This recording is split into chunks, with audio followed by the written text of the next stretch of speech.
নাক ডাকা বা স্নোরিং অনেকের কাছে একটি সাধারণ সমস্যা মনে হলেও এটি শরীরের বিভিন্ন অঙ্গের ক্ষতি সাধন করে থাকে।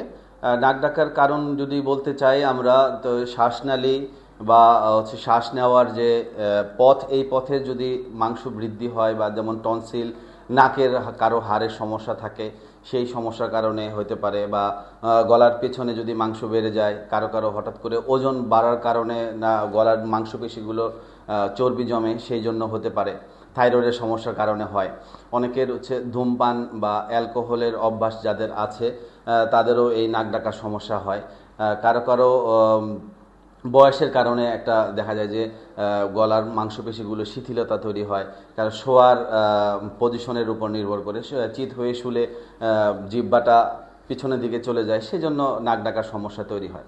নাক ডাকার অসুবিধার কারণে কিছু কিছু যে সমস্যাগুলো হয়, যেমন সারাটা দিন যেমন ঘুম ঘুম ভাব বা ঝিমঝিম ভাব থাকে, ঘুমটা পরিষ্কার হয় না, মাথা ধরা থাকে, মেজাজটা খিটখিটে হয়ে যায়। তারপরে হৃদরোগের সমস্যাগুলো তৈরি হয়, উচ্চ রক্তচাপ, ডায়াবেটিস, স্ট্রোকের ঝুঁকি বাড়ে।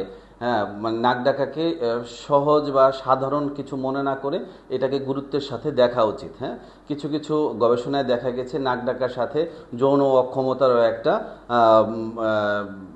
কারেকশন পাওয়া গেছে, একটা কালেকশন আছে আর কি। হ্যাঁ, তো সেক্ষেত্রে দেখা যায় যে নাক ডাকা সমস্যাগুলো থেকে পরিত্রাণের জন্য কিছু কিছু চিকিৎসা পদ্ধতি আমাদের কাছে আছে। একটা হল, প্রথম হচ্ছে লাইফস্টাইল মডিফিকেশন, ধূমপান, অ্যালকোহল থেকে দূরে থাকা, যে কাত হয়ে শোয়া, ওজনটাকে নিয়ন্ত্রণে রাখা, ডায়াবেটিসটাকে নিয়ন্ত্রণে রাখা, থাইরয়েডের প্রবলেম হলে সেগুলোর চিকিৎসা করা, কারো কারো নাকের যে সমস্যাগুলো আছে নাকের সার্জারি করা, অপারেশনের মাধ্যমে করতে পারি আমরা।